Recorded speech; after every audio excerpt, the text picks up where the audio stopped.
네, 그럼 시작하겠습니다. 오늘은 발입니다. 발. 지난번에 우리 다리 하면서 근육과 골격까지만 했고 신경 해야 되거든요. 신경 다시 한번, 우선 혈관부터 살펴보면은 혈관, 여기가 배꼽이니까 배꼽 밑에서 대동맥이 이렇게 갈라집니다. 대동맥 갈라져서 이렇게 내려오죠. 시골 속으로 내려와서 연결되고, 동맥이 갈 때는 항상 정맥이 같이 간다는 거. 여기서 유의해서 봐야 될 점은, 혈관은 에너지를 운반하는 기능을 하잖아요. 그 운반하는 현상이 어디서 일어나느냐? 운반하는 현상이 또 대동맥에서 일어나는 게 아니다는 거죠. 대동맥뿐만 아니라 옆에서 실갈처럼 보이는 이런 동맥에서 일어나는 게 아니라 여기서 뻗쳐 있는 모세혈관에서 일어난다. 그림은 이렇게만 나와 있지만 모세혈관은 지난번에 한번 사진 보셨지만은 굉장히 모세혈관은 세밀하고 조밀하게 세포 단위로 연결이 되어 있죠. 그래서 그 혈관의 길이가 한 사람의 혈관의 길이가 자그마치 10만 킬로미터. 10만 킬로미터입니다. 그걸 생각하면서 항상 봐야 되고, 혈관이 이렇게 있지만은 이 혈관의 작용은 실제로 모세혈관에서 일어나는데 그 끝이 발이다. 그리고 또 한 가지 자세히 살펴봐야 될 것은 뭐냐면은 이 위에 있는 심장에서 내려오는 거죠. 심장 박동에 의해서 혈액이 쭉 내려와 가지고 다시 올라가야 되잖아요. 그죠? 정맥을 타고 다시 올라갈 때 이게 어떻게 올라가느냐 그 원리를 잘 살펴야 되는데 발바닥에서부터 우선 눌러주고 그것이 종아리로 들어가서 종아리에서 또 한 번 더 눌러줘야 되겠죠. 눌러주고 그 다음에 대퇴해서 또 눌러주고 그 눌러주는 기능을 누가 하느냐 하면은 근육이 한다. 그래 모든 혈관의 문제는 제일 먼저 여기서부터 일어난다. 그래서 운동, 그중에서 걷는 운동이 너무 부족하면은, 거기서부터 고혈압이 온다고 봐야 되죠. 고혈압의 문제는 그래서 이쪽 문제를 먼저 해결해야만 된다. 신경은 우리가 늘 강조했다시피 다리로 내려오는 신경은 허리에서 나오죠. 허리 1, 2, 3, 4, 5번, 요추 1, 2, 3, 4, 5번에서 나오고, 그 다음에 천골에서 이렇게 나오는데, 여기가 바로 좌골이니까 좌골신경총이 되고, 이렇게 해서 발끝까지 갑니다. 그런데, 음, 이제 한 가지 주의해야 될 것은, 요추 1, 2, 3, 4, 5번이 다리 어느 쪽으로 가는가, 그 다음에 천골에서 나오는 신경은 다리에 어느 쪽으로 가는가 이것을 확실하고도 분명하게 알고 있어야 됩니다. 왜 그러냐 하면 다리의 모든 문제는 근원이 전부 여기에 있거든요. 허리와 천골에 있다. 크게 봐서 허리는 다리의 앞면으로 내려간다. 우선 이렇게 보시고 다리의 앞면과 장단지 안쪽 그 다음에 청골신경은 전부 다리 뒤쪽으로 내려간다. 이렇게 보시면 됩니다. 그런데 굉장히 주의해서 봐야 될 게 하나 있는데 뭐냐면 이거예요. 이거. 여기 있는 신경들. 이 신경이 예, 이렇게 나와서 여기서 끝나요. 다른 신경들은 발끝까지 내려가죠. 발끝까지. 그런데 이것은 여기서 끝납니다. 그 말단이라고 하는데 신경의 말단이 어떤 의미가 있는가 조금 이따 더 살펴보도록 하겠습니다. 어쨌든 모든 혈자리가 이 신경과 연결이 되어 있다. 예. 그렇기 때문에 신경에서 일어나는 작용은 전부 전작이죠. 전작이 되게 변화하거든요. 그러니까 정기적인 치료다. 침을 놓는 것도 전작이 되게 치료다. 전작이적인 치료다. 이렇게 봐야 됩니다. 음, 뭐 신경을 하나하나 다 외울 필요는 없는데 어쨌든 모든 혈자리가 신경과 연결이 되어 있다 이렇게 보시면 되고요. 다만 이쪽 경골 쪽으로 나오는 신경들은 비교적 바깥으로 나와 있어요. 이것도 뭐 깊이 바깥으로 나와 있는 건 아닌데, 그런데 뒤로 내려오는 신경은 이 속 깊이 들어가 있어요. 그래서 이쪽은 침을 찌를 때도 좀 깊이 해야 되고, 양절유나 신봉을 할 때도 약간 눌러서 해줘야 됩니다.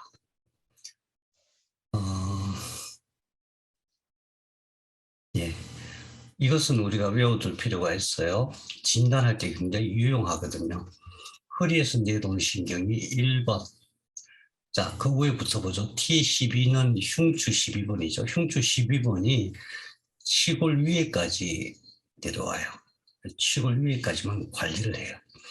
치골 아래쪽은 전부 1번, 2번, 3번, 4번, 5번. 그래서 이거를 평소에 잘 외우기 어려우니까 어떻게 외우면 쉽냐면은 무릎은 무조건 4번과 5번이다. 무릎은 반 딱 잘라갖고 4번과 5번이다.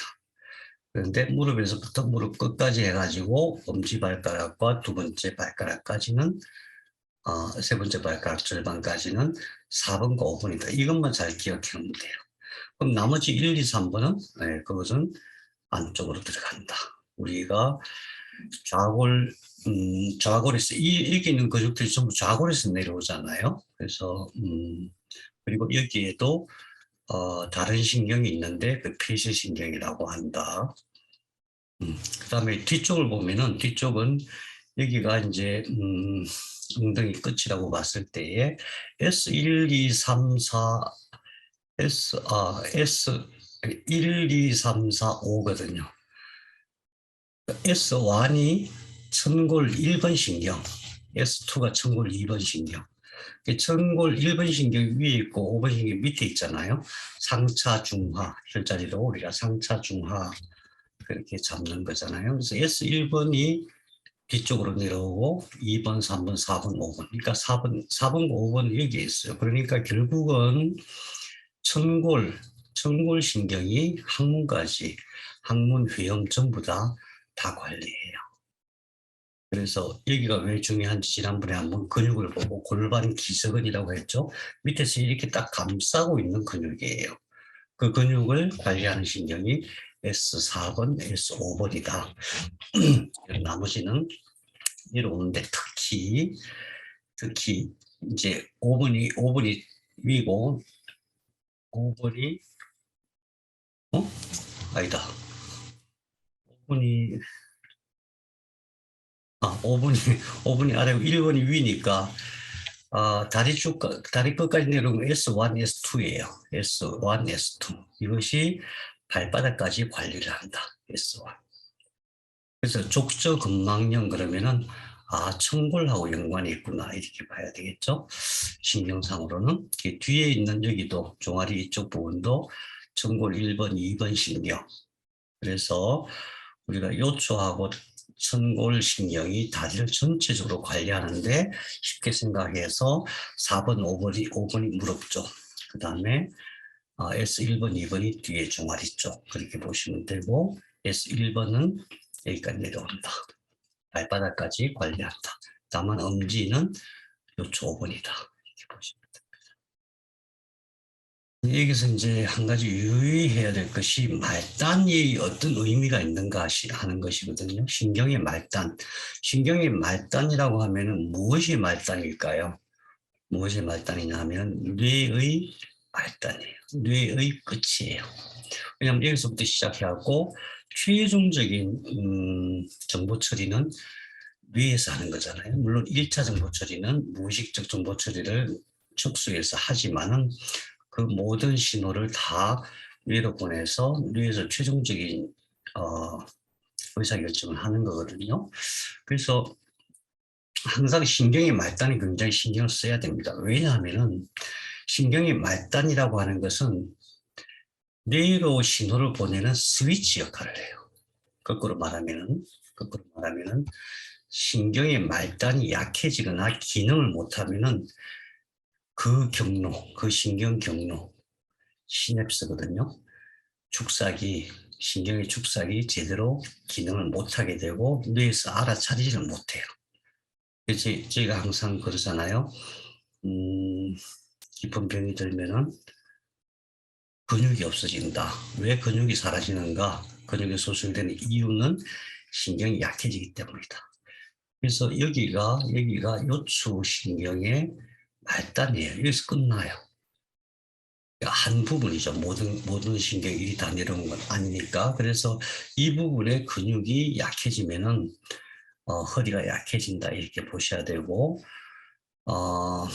또 혈액순환이 제일 중요한 부분이 이거거든요. 몸 전체 혈액순환에 있어서 제일 중요한 역할을 하는 게 여기예요. 이걸 대퇴라고 하죠. 대퇴. 네. 그 다음에 또 한 가지 말단이 있는데 특히 생식기와 관련돼서 생식기의 신경은 전부 천골에서 나오거든요. S2에서 S4. 상차, 중하 할 때 차료, 중료, 하료. 차료, 중료, 하료. 그 다음에 요요. 거기까지. 거기서 나와가지고 어디로 가냐 하면 여기가 어디냐면 자궁경부예요. 자궁경부. 그래서 자궁경부에서 여러 군데로 흩어져요. 하나는 자궁으로. 선 하나니까 신경 하나가 간다 이렇게 생각하면 안 돼요. 신경 다발이 가는 거예요. 그 다음에 하나는 방광으로 가요. 하나는, 그러니까 신경이 끝이에요. 이게 말단이에요. 말단은 뭐다 그랬죠? 뇌의 스위치거든요.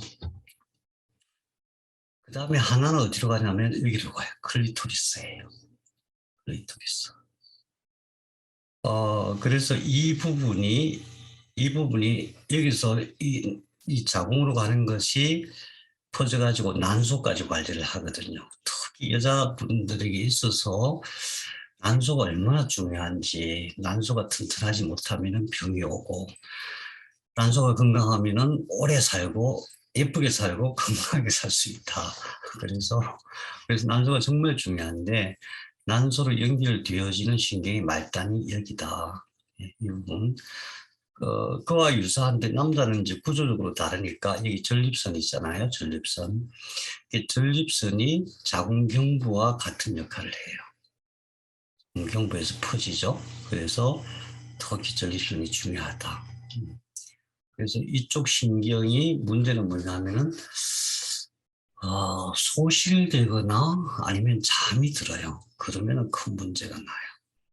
그럼 꼭 문제가 생깁니다. 그래서 이쪽 신경을 살리는 방법을 연구를 해야 되는데 저희들이 알고 있는 것 중에서 제일 좋은 방법은 심보원열기 봉이 있거든요. 그 봉 치료하는 방법입니다.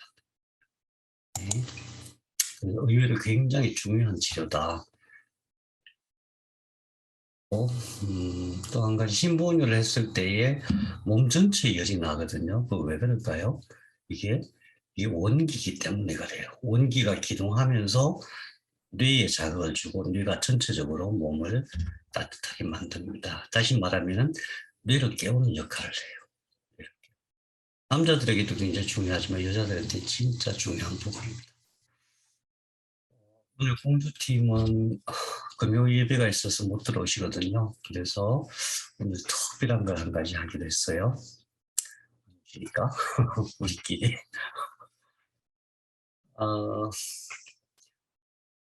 이제 발에 있는 경혈을 해야 되는데 발에 있는 경혈에 대해서 이론이 굉장히 많아요.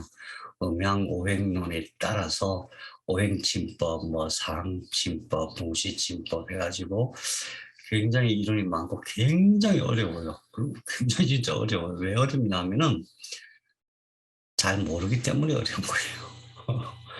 원래 뭐든지 잘 알고 명확한 것은 어렵지가 않거든요. 쉬워요. 근데 오행침법은 어려운데 왜 어렵냐면은 왜 그렇게 되는지를 몰라요. 왜 그렇게 되는지를 모르는데 그냥 그렇게 된다 하는 식이죠. 신비하게 잘 된다 이렇게 얘기하는데 자, 그게 아니고 어쨌든 음양오행론에 의해서 오행침법이나 삼침법이나 이런 것들이 발달했는데 그 음양오행이 무엇이냐? 그 음양오행은 기본적으로 어디서 시작된 거냐면은 제일 처음에 이 세상이 어떻게 시작되었는가에서 그 의문에서부터 출발을 해요. 한번 다 같이 생각해 봐요. 어, 제일 처음에 이 세상이 어떻게 시작되었을까요? 시작되었냐면은 처음에 이렇게 시작됐습니다. 처음에 핵심은 어디서부터 뚫고 들어가야 되냐 하면은 하나였다. 하나였다. 제일 처음에 하나였다. 모든 것이 하나였다. 우리가 알고 있는 이 세상에 존재하는 모든 것이 하나였다는 것에서 출발합니다. 그래서 옛날 어른들은 그것을 일시무시일, 석삼극, 무진본 이렇게 표현했어요. 시작이 없는 하나에서 하나가 시작되었다. 하나가 시작돼. 무슨 말이냐면 처음에 여기는 존재가 있었는지 없었는지, 시공간이 있었는지 없었는지도 알 수 없어요. 그래서 그것을 무시일로 표현한 거죠. 시작이 없는, 시작이 없는 하나. 어쨌든 모든 것이 하나였다. 여기서부터 출발해요. 양자역학이나 양자물리학 똑같은 얘기를 하거든요. 처음에 태초에 모든 것이 하나였다. 그런데 그 하나가 음과 양으로 나누어지기 시작했어요. 나누어졌다는 말보다는 어떻게 생각해야 되냐면은 차이가 생겼어요. 차이가. 평행이 깨졌다고도 얘기해요. 그럼 그 차이라는 게 뭐냐 하면은 지금 우리가 말하는 과학에서 말하는 단어로 표현하자면은 전하의 차이예요. 플러스 마이너스. 전하의 차이는 우리가 어떻게 감지할 수 있냐면 온도의 차이로 알 수가 있어요. 근데 태초는 너무나 먼 138억 년 전 얘기니까 그때는 차이가 온도 차이인데 약 10만 분의 1도의 차이라고 얘기를 해요. 과학자들은. 그래서 그 차이가 생기면서 결국은 음과 양으로 나눠지게 돼요. 그래서 음과 양이라고 하는 것은 음에 대해서 양이고 양에 대해서 음이다. 예를 들어서 따뜻하다 그러면은 어떤 차가운 것을 기준으로 했을 때 따뜻한 거거든요. 차갑다고 하는 개념 자체가 없으면 따뜻하다는 개념이 있을 수가 없거든요. 그래서 모든 것이 그때부터는 상대적인 기준으로. 그래서 그것을 음량으로 표현한 거예요. 그런데 우리가 이제 음양오행론을 진법에 적용할 때 항상 주의해야 될 것이 뭐냐 하면은 원래 하나였던 그것은 지금도 하나인 거예요. 지금도 하나가 있어요. 지금도 하나인데 거기서 어떤 일부분이 양이 되고 어떤 일부분은 음이 된 거거든요. 치우친 것 뿐이에요.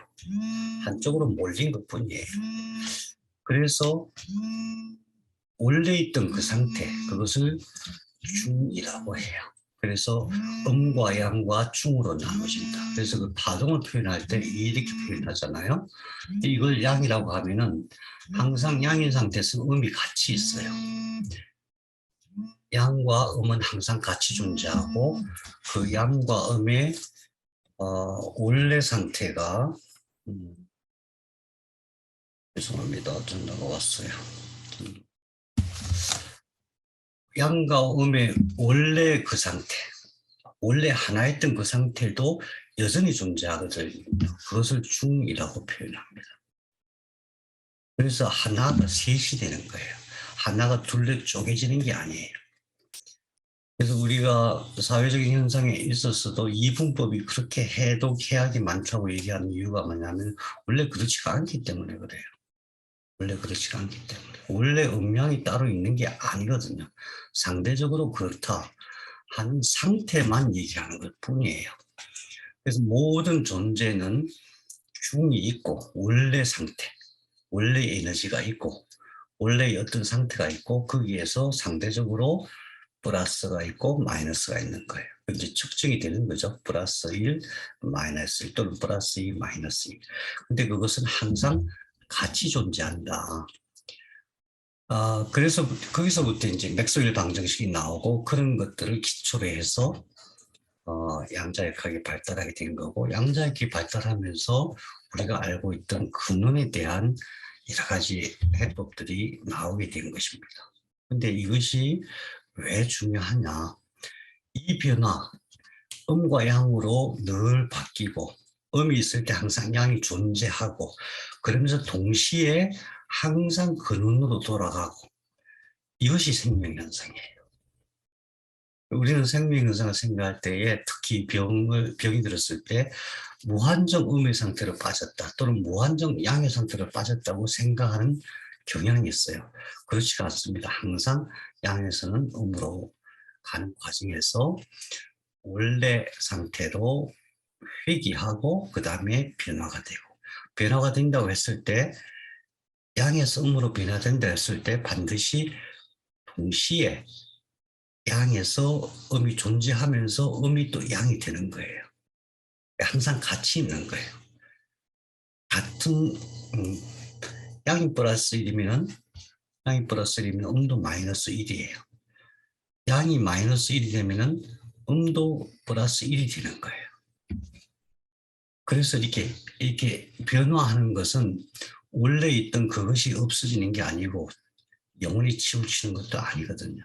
그래서 존재하는 모든 것은 음과 양이 항상 같이 존재하고 다만 그것이 음과 양으로 끊임없이 변화한다. 그것이 생명현상이다. 그 생명현상을 주도하는 것이 무엇이냐? 그것이 전자다. 우리 몸속에서. 왜 그렇게 확신을 가질 수가 있냐 하면은 이때 처음에 모든 것이 하나였다 그랬잖아요. 모든 것이 하나인 그것을 뭐라고 얘기하냐면은 간말이라고 그래요. 간말이. 빛이야, 빛. 빛이에요. 우리는 가시광선만 빛이라고 생각하는 경향이 있는데, 가시광선 바깥에 적외선, 자외선이 있듯이 또 X선이 있고 간마리가 있듯이 그게 전부 다 우리가 감지하지 못하는 빛이에요. 빛이 어마어마하게 응축되어 있는 거죠. 우리가 알고 있는 모든 우주가 그냥 빛으로 응축되어 있는 상태에다가 그것이 음량으로 약간의 차이가 생기면서 음량의 변화가 생기면서 제일 처음에 만들어진 게 쿼크예요. 그 다음에 만들어진 게 전자예요. 그래서 쿼크와 전자들이 막 엉켜 있다가 쿼크가 모여서 핵이 되고 전자가 그 주변에서 플러스 마이너스 균형을 딱 맞춘 상태. 균형을 딱 맞춘 상태는 중이잖아요. 중의 상태를 계속 유지하는 상태가 바로 그것이 원자예요. 그것이 원자예요. 최초의 원자가 뭐예요? 수소잖아요. 그죠? 그렇게 해서 수소가 겹쳐서 헬륨이 되고 헬륨이 겹쳐서 리튬이 되고 또 리튬에 수소가 겹쳐서 베릴륨이 되고 이런 식으로 모든 원소는 수소가 뭉친 것일 뿐이에요. 수소는 뭐냐? 중성자, 양성자와 전자로 되어 있죠. 쿼크와 전자로 되어 있죠. 쿼크와 전자는 뭐에서 왔어요? 빛에서 왔어요. 그래서 모든 존재가 빛인 거예요. 그런데 어떤 빛이냐면은 얌전히 있는 게 아니에요.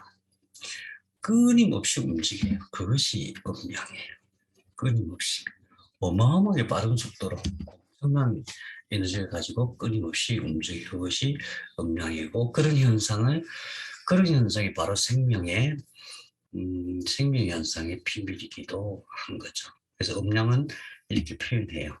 음량은 큰 음량이 만일 있다면 이게 근원이라고 한다면 음량이 있고 양 안에도 음이 있고 이 안에 음량이 또 같이 있고 그래서 이것을 묵상할 때에 제일 먼저 어디서 시작돼야 되냐면 처음에 모든 것이 하나였다. 처음에 모든 것이 하나였다. 처음에 모든 것이 하나였으면 지금은 어떨까요?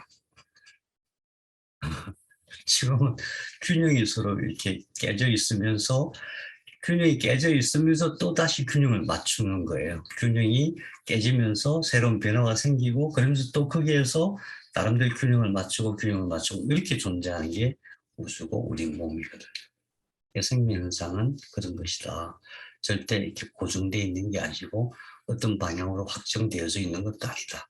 생명의 본질은 빛이고 그 빛은 특히 우리 몸 내부에 있는 모든 존재는 근본이 빛이기 때문에 내 의식으로 내 의식에 따라서 그 빛이 움직인다. 그게 음양오행론의 출발점인데 그것을 동양회에서 오행으로 나눈 것은 뭐냐면 목화토금수라고 했거든요. 목은 어떤 뜻이냐면 생성되는 거예요. 출발, 생명이 시작되는 거. 그럼 생명이 시작돼서 그것이 성장하는 과정이 있어야 되겠죠. 싹이 나가지고 싹이 날 때는 되게 약하고 조그맣지만 그게 목의 기운이라면은 그것이 커져 나오니까 줄기가 생기고 이파리가 생기고 막 확 커지잖아요. 그것이 화라고 표현했어요. 그 다음에 그것이 어느 정도 성장하면은 여기서 멈춰야 되지 한없이 성장하는 건 세상에 없거든요. 우리 몸도 그렇고 우리 몸도 한없이 커지는 게 아니잖아요. 한없이 커지는 건 나쁜 거예요. 그래서 어느 시점에서 모든 것을 다 흡수하고 모든 것을 다 포용하고 변화가 이게 화라고 하거든요. 변화. 생장화수장이라고 해요. 변화가 일어난 그 단계를 토라고 표현을 하고 변화가 일어났다는 얘기는 방향이 바뀐다는 얘기죠. 양이 음으로 바뀌고 음을 향해 달려가고 음은 양을 향해서 달려가고 그래서 중간에 결실을 맺는 단계를 금이라고 해요. 결실을 맺는 단계. 수학 단계, 수학. 예, 생장화수장이라고 해요. 수학. 그래서 이 수학을 항상 화가 있어야만 돼요. 불같이 뜨거운 삶을 살지 않으면 수학할 게 하나도 없어지는 거예요. 불같이 뜨거운 삶을 살 때에 우리 젊었을 때 한번 생각해 봐요. 그냥 영원히 인생은 그렇게 불같이 뜨겁게 사는 거라고 생각했는데 어느 시점 되니까 그거 아니네. 타협할 줄도 알고 포용할 줄도 알고 포기할 줄도 알고 그래서 수학이라고 하는 것은 사실은 포기하는 거예요. 수는 받아들이는 것은 뭘 포기하느냐 별로 중요하지 않은 것. 우리 지금 대개 50대 60대 되면은 이 시기에 들어서는 거거든요. 지금은 우리는 어떻게 살아야 되냐 사는 게 좋으냐 하면은 나이가 소중한 것만 수학이 그렇잖아요. 알곡만 나에게 소중한 것만 거둬들이고 나머지는 버리는 거예요. 지금 우리는 버리는 삶을 살아야 돼요. 그래서 그 시기가 지나서 씨앗으로 맺혀지는 그것을 목화토금수 오행이라고 표현을 했어요. 그런데 여기에 모든 것을 다 갖다 붙여요. 옛날 분들은 모든 것을 목화토금수 해가지고 오기, 에너지를 풍열섭조한 풍은 바람인데 바람은 압력의 변화를 얘기해요. 열은 뜨거운 것이고 습은 습하다고 할 때 습인데 습은 모든 것을 흡수하는 작용을 해요. 조는 건조한 거니까 버리는 거죠. 필요 없는 것을 버리고 하는 차갑게 씨앗으로 뭉치는 색깔도 청적, 황백, 흑 이렇게 목화토금수에 모든 걸 다 갖다 붙여요. 맛도 산고, 감신함. 근데 이게 왜 중요하냐면 간신비패신. 간은 목의 기운에 속하고 심장은 화의 기운, 비장은 토의 기운, 폐는 금의 기운, 신은 수의 기운 이렇게 구분해 놓는 게 이게 다 서로 연결이 되는 거예요. 색깔과 맛과 또 어떤 에너지의 형태나 거기다가 이 정신까지 혼신의백지라고 하거든요. 여기서 5개니까 어떻게 나누면 되냐면 혼이 있고 혼은 백하고 연결이 돼요. 혼백. 그다음 의는 지하고 연결이 돼요. 의지. 신은 이것은 원형이기 때문에 혼자 독야청청하는 거예요. 그래서 이런 의식도 간신비패신에 연결이 되는 거죠. 그래서 혈자리를 잡을 때도 이런 글자들이 많이 들어가요. 뭐 이걸 제가 다 설명드리려고 하는 게 아니고 어쨌든 장부에 간신, 비폐신, 담, 소장, 위, 대장, 방광 이 중에서 빠져 있는 게 뭐예요? 비장에 췌장이 빠져 있죠. 췌장과 비장은 하나로 봤던 거예요. 간과 담, 심장, 소장, 비장, 위장, 폐장, 대장, 신장, 방광 이것을 음량으로 봐서 이것 전부 다 오행에 이렇게 배속을 시키는 거예요. 그래가지고 오주 이것들이 주관하는 게 근, 혈맥, 혈관액이에요. 기육, 근과 기육은 다르죠. 근은 이렇게 근육 움직이게 하는 역할을 하는 것이고 기육은 에너지가 그냥 쌓여 있는 거예요. 모피, 피모, 피부와 피부에 있는 털, 그 다음에 골수, 신장 이런 식으로 다 연결되어 있어요. 예를 들면 목설구비라고 하면은 간은 목하고 연결되어 있어요. 오규라고 하죠. 심장은 혀와 연결되어 있고 비장은 입과 연결되어 있고 폐는 코와 신장은 귀와 연결되어 있어요. 이걸 진단에도 활용하기도 하고 그랬어요. 또 오화, 간신비폐신이 다 좋으면 이것이 그러니까 반짝반짝 빛나는 모습이 된다는 얘기예요. 조각, 손톱, 발톱이 빛나면 간과 담이 좋구나 이렇게 봤던 거죠. 얼굴이 좋으면 심장이 좋구나, 입술이 빛나면 비장이 좋구나. 그 다음에 머리카락이나 트럭이 좋으면은 피부에 털이 좋으면은 폐가 좋구나. 그 다음에 머리카락이 좋으면은 신장이 좋구나 이렇게 봤던 거예요. 감정까지 그렇게 배속을 했어요. 근데 지금은 왜 그런가에 대한 의문을 해답을 얻을 수가 없거든요. 음양오행론이 굉장히 어려운 이유가 뭐냐면은 그렇다고 하는데 그 일리가 있어 보이는데 왜 그렇지 이게 없어요.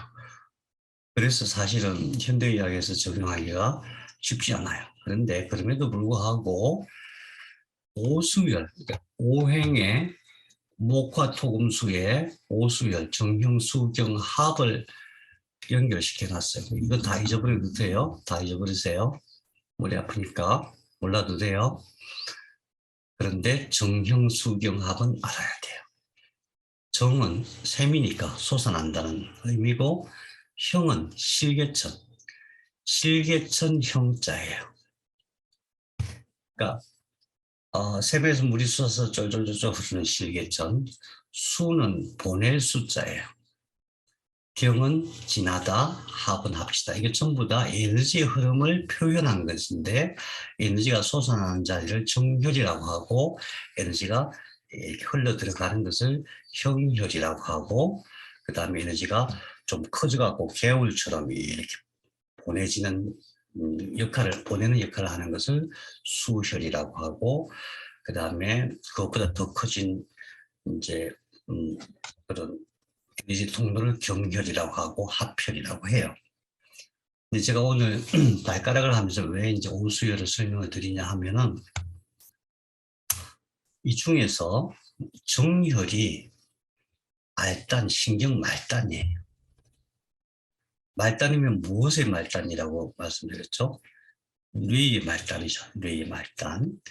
그러니까 정혈을 치료를 하면은 어떤 현상이 벌어지냐 하면은 그 정혈과 연관된 경락이 뇌까지 연결되는데 그 과정에서 정보 처리하는 것들, 다시 말해서 척수에 있는 척수신경 핵들이 모여 있는 정보 처리하는 그 영역, 그 다음에 뇌줄기, 그 다음에 중뇌, 간뇌, 폐뇌, 피질 이쪽을 깨우는 역할을 해요. 깨우는 역할을 해요. 놀라운 거죠. 그렇기 때문에 이제 예전부터 어떤 식으로 활용을 했냐면은 정에 해당하는 혈자리를 치료하면은 일단 급한 불을 끌 수가 있었어요. 그러니까 예를 들어서 뭐 급체를 했다. 요즘 급체를 많이 하죠. 저도 사실은 취한 건 아닌데 뭔가 이렇게 소화기 문제가 생겼던 것 같아요. 요즘 아마 해산물 드시면은 식중독 걸린 사람 굉장히 많아요.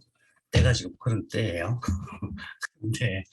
그런데 그때에 이 정혈로 치료하면은 쉽게 치료가 돼요. 급할 때.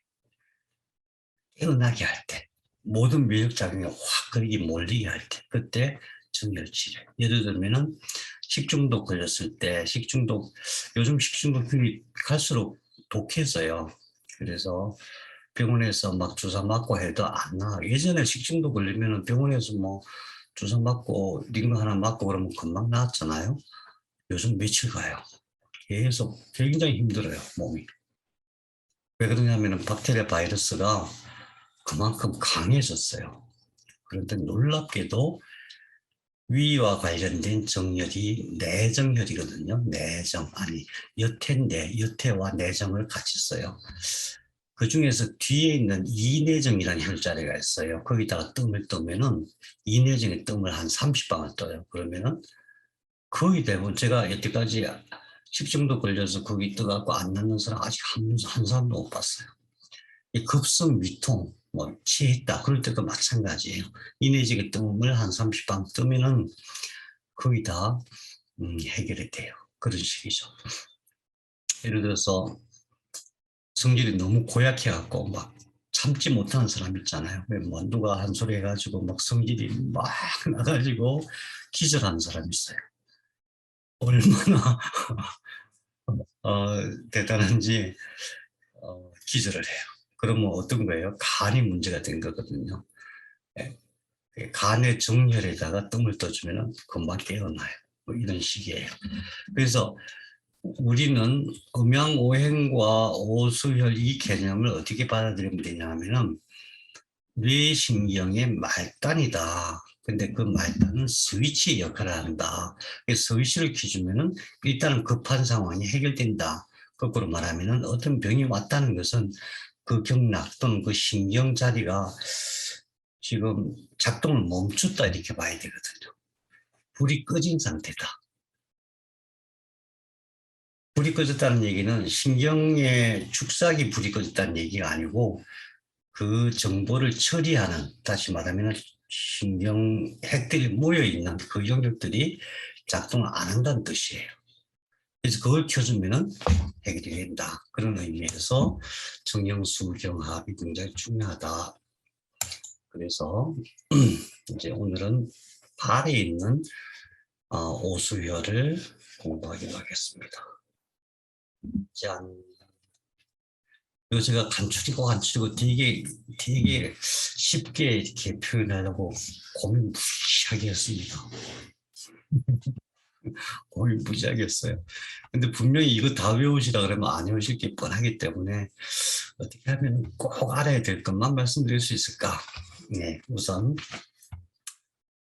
신경이 원래 이름은 족소음 신경이에요. 제가 족소음, 족태음, 족걸음 또 이걸 설명하려면 또 1시간 가야 될 것 같아서 다 빼버렸어요, 앞에. 어쨌든 신경은 사실은 이게 신이라고 하는 것이 소음, 군화의 에너지를 가지고 있다. 이런 거를 이제 좀 이해를 하는 게 좋은데 어쨌든 신과 신문 우리 몸에서 에너지의 근본이에요. 근본 에너지를 직접 만드는 역할을 해요. 굉장히 중요한 경락이에요. 신경의 오수혈 끝자리 말단 스위치가 어디에 있냐면 발바닥에 있어요. 그것을 용천혈이라고 해요. 발바닥. 여기서 말하는 신이라고 하는 것은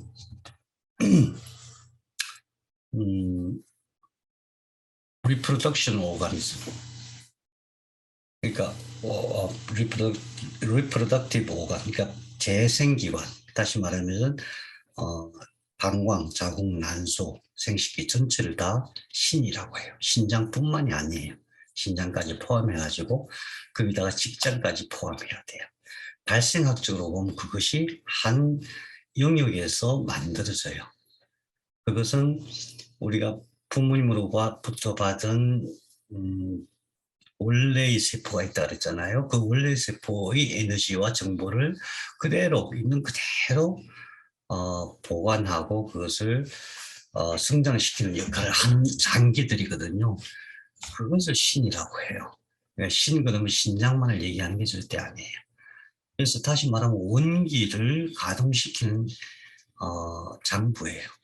그 장부를 키는 그 장부가 잠이 들었을 때 그걸 키는 그 스위치를 키는 혈자리가 어디냐? 용천이에요. 용천 어디냐면 여기입니다. 발바닥 끝에 여기 오목하게 모아지는 부분이 있죠. 발바닥 전체 한 3분의 1 지점. 여기가 용천입니다. 그래서 용천을 마사지 해줘도 되고 또 뭐 침을 놔도 되고 뜸을 놔도 돼요. 이거는 이 자리는 원래 워낙 중요한 자리는 치료를 많이 하는 게 아니에요. 제가 처음에 배울 때는 1년에 한두 번 정도만 쓰는 자리다 이렇게 배웠어요. 용천을 할 때는 우리가 양전류 할 때는 여기다가 용천에다가 패치를 붙여가지고 써도 되고 또 여기에 침이나 뜸을 사용해도 되고 또는 신부원료기로 해도 되고 그래요. 그래서 용천은 어, 온기기관을 깨우는 중요한 자리다. 그래서 이제 정혈은 그런 식으로 나가는데 그런데 이거를 따로따로 구분하면 쉽지가 않아요. 이렇게 하시면 좋겠어요. 정혈과 형혈은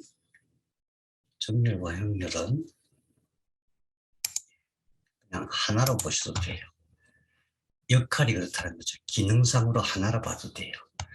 정렬을 써도 되고 왜 그러냐 하면 정렬은 항상 이 끝에 있거든요. 엄청 아파요. 뜸을 떠도 아프고 침을 찔러도 아프고 뭐 심부원열 양절류에도 아프고 그래서 정렬과 경렬은 거의 비슷한 자리에 있어요. 그래서 이거는 같이 써도 상관이 없다. 저는 그렇게 생각합니다. 그 다음에 하펠은 그냥 스위치하고는 상관없는 혈이다. 이건 조금 무시해도 괜찮아요.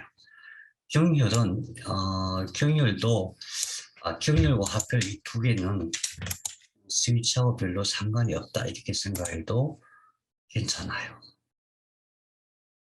달로 할까요? 그렇죠. 그래서 우리가 꼭 외워야 될 것은 여기입니다. 이게. 정혈, 형혈, 수혈. 그 중에서도 이거 다 외우려면 또 골치 아파 하실 것 같아요. 이렇게 하면 더 좋아요. 신경은 용천이 최고 중요하다. 비경은 은백이 최고 중요하다. 간경은 대돈이 최고 중요하다. 이런 식으로. 그래서 이제 신방광, 그러니까 운기기관, 신방광, 자궁, 난소를 깨우는 혈자리는 용천, 용곡, 태계 세 개 중에 어느 걸 써도 효과는 비슷한데 대개 용천을 많이 쓴다. 이런 정도로 하셔야 될 것 같아요. 그럼 용천, 용곡, 태계를 한번 볼까요? 용천은 발바닥에 있어요. 연곡은 어디냐면 엄지발가락.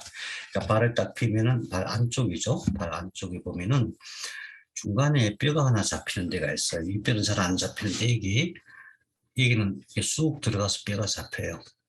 이게 공손이라고 하는 아주 중요한 절자리가 있고 이 뒤에 들어가면은 약간 들어가는 뼈 두 개가 만나면서 약간 호미지는 그 자리가 있어. 거기가 연곡입니다. 연곡. 그 다음에 태계는 쭉 올라가서 여기가 내과, 그러니까 안쪽 복숭아뼈예요. 안쪽 복숭아뼈. 안쪽 복숭아뼈와 아킬레스건 사이, 그게 태계입니다. 참고로 복류가 중요하긴 해요. 복류하고 교시는 여기서 이촌, 이 삼음교라고 기억나시죠? 삼음교. 여기서 삼음교까지가 3등분 해가지고 3분의 2 지점인데 여기가 자궁을 치료하는 아주 중요한 자리입니다. 자, 그 다음에 비경을 보면은 엄지발가락으로 봐요. 아까 신경은 발바닥이었죠? 그러면 우선은 위치를 한번 보면은 엄지발가락 안쪽. 그러니까 여기가 안쪽이고 여기가 바깥쪽이잖아요. 그래서 엄지발가락 안쪽, 여기 발톱 옆에 여기가 은대입니다. 그리고 엄지발가락 바깥쪽이라고 이해를 하시려나?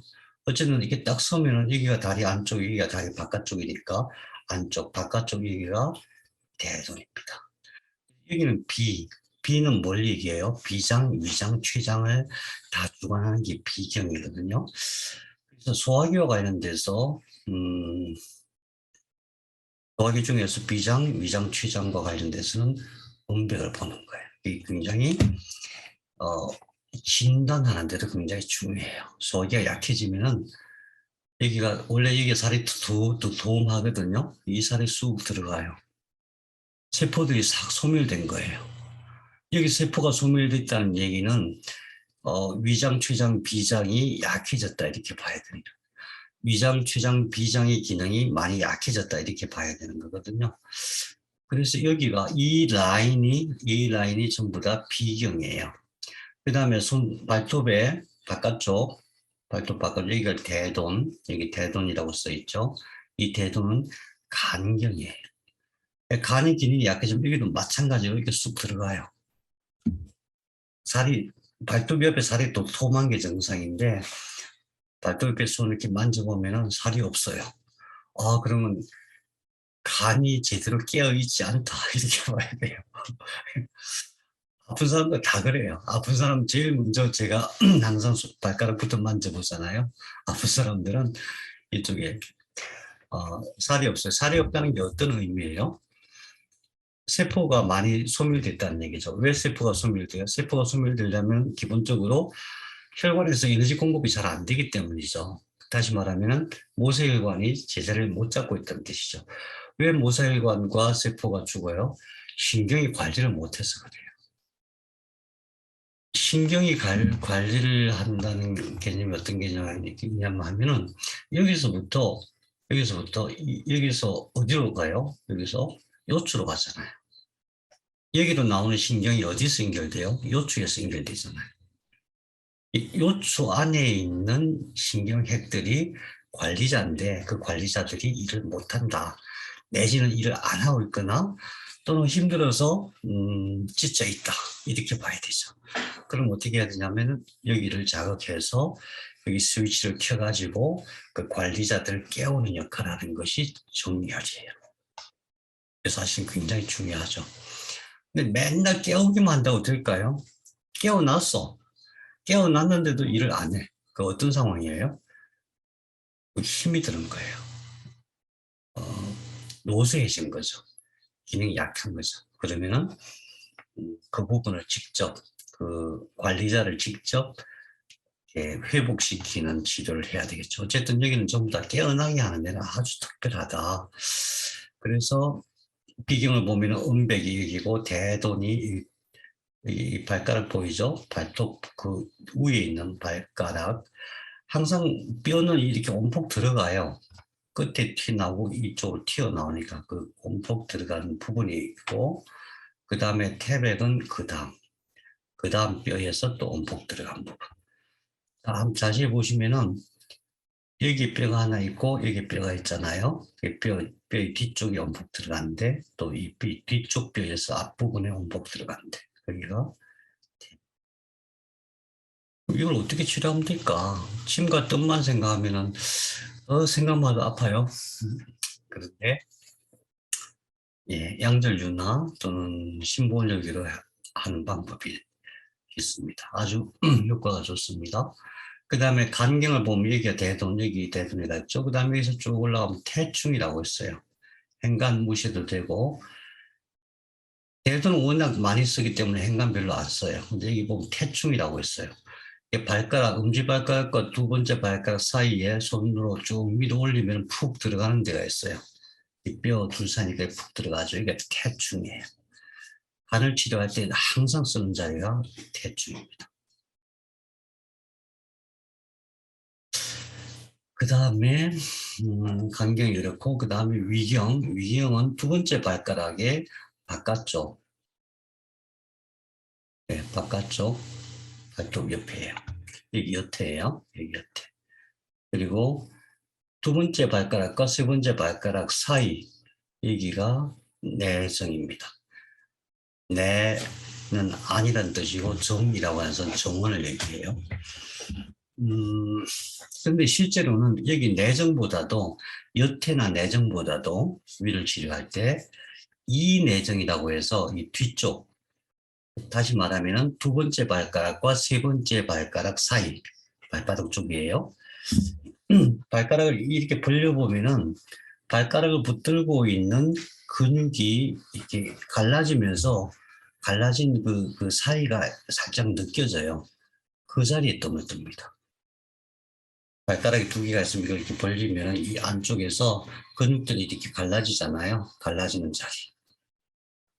거기다가 여기는 그냥 다장구 한 30방 정도를 최소 20분 이상 떠야 되고 보통 30분 내지 30장 내지 40장을 떠야만 효과가 있는데 미와 췌장을 치료하는데 그러니까 급성 위염, 뭐 급체 또는 뭐 이런 급하게 이제 병이 난 그런 치료에는 아주 득효입니다. 꼭 실험해 보시기 바랍니다. 누가 치했다 그러면 그냥 괜찮아 안 아파 그래가지고 또 처음에 되게 아프다가 또 안 아프다가 이렇게 반복이 돼요. 한 두세 번 반복되고 나면은 그 다음에 자기도 모르게 치료가 잘 되는 건 항상 어떤 식이냐면은 아팠는데 분명히 아파서 막 띠글띠글거리고 힘들었는데 조금 있다 보니까 자기도 모르게 나은 거예요.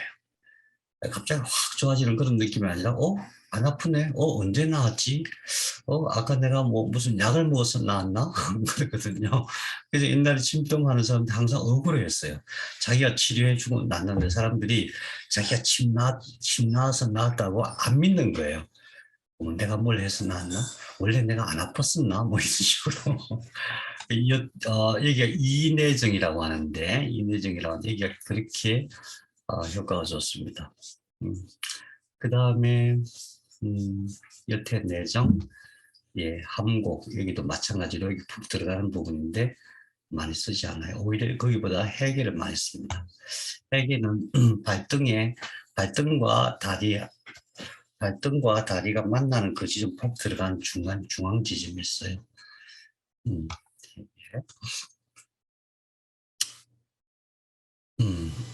그 다음에 담경은 네 번째 발가락의 바깥쪽 끝이에요. 족규음이라고 되어 있죠. 이 규음 협계 지호에 족 임업도 있는데 규음도 쓰고 임업도 많이 써요. 전부 다 뼈가 있으니까 꾹꾹꾹 눌러보면은 언제든지 침으로 할 때는 이 자리를 정확하게 알아야 돼요. 참 어렵잖아요. 근데 양절류나 뜸이나 또는 신본율로 할 때는 그냥 그 주변을 이렇게 문지르는 방식이기 때문에 정확하게 몰라도 괜찮아요. 그 지점이다. 그 다음에 새끼 발가락 맨 끝에가 지음입니다. 지음이 굉장히 중요합니다. 지음은 양의 경락 중에서 양의 역할을 하는 경락 중에서 백회가 제일 중요하다면은 음의 경락 중에서는 지음이 제일 중요해요. 옛날에는 부통분만을 침으로 했어요. 부통분만 할 때 어떻게 했냐면 침과 뜸으로 했어요. 지음하고 삼음교. 양쪽 팔에 지음하고 삼음교 뜸을 떠주면은 꼬꼬리 이렇게 벌어져요. 그래서 아기를 낳을 때도 좀 쉽게 낳을 수 있을 정도로 굉장히 강력합니다. 예전에 이제 지음에 침을 꽂았더니 뇌에서 MRI 촬영하니까 뇌에서 눈으로 뭔가 빛이 들어오는 거하고 똑같은 현상이 벌어지더라.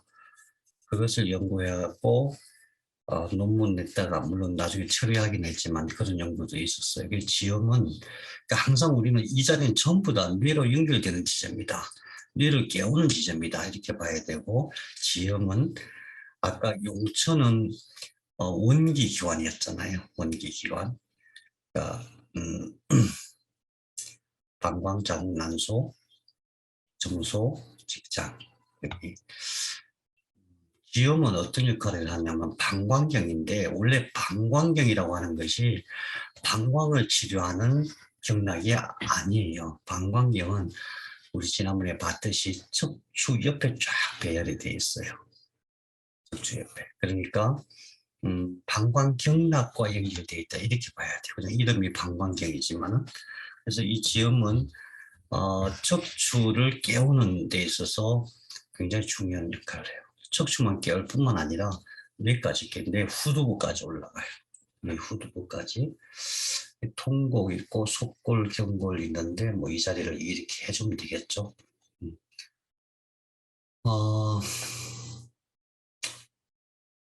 제가 이 영상을 하나 보여드릴게요. 이것을 이제 어떤 식으로, 그러니까 침덤으로 안 하고 어떤 식으로 하는 게 더 효과적인가.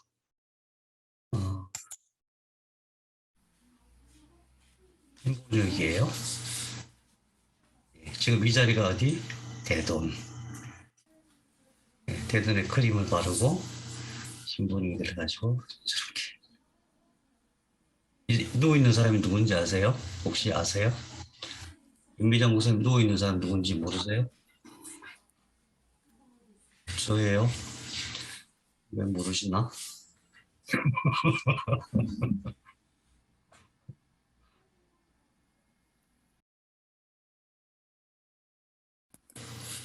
예, 이런 식으로 해요. 이런 식으로. 그러면 저거하고 하는 느낌 좀 잘 느껴보세요. 말하는 사람에는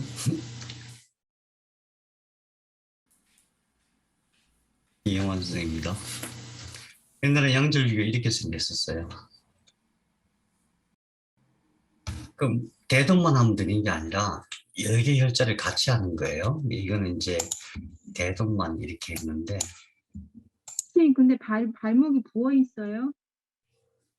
그런가요? 제 발목이 부어 있었나요? 아까 예, 영상 이것도 한번 보실게요.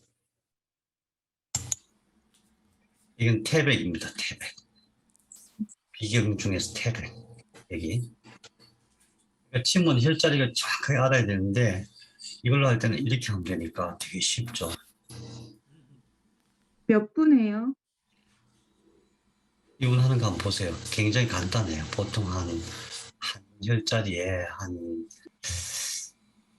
20초, 30초. 그 대신에 이제 여러 개를 배열을 해야 돼요.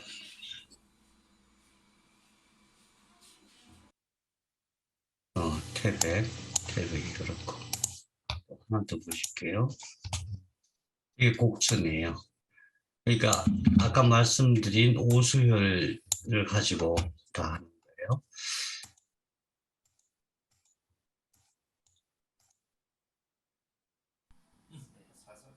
네네.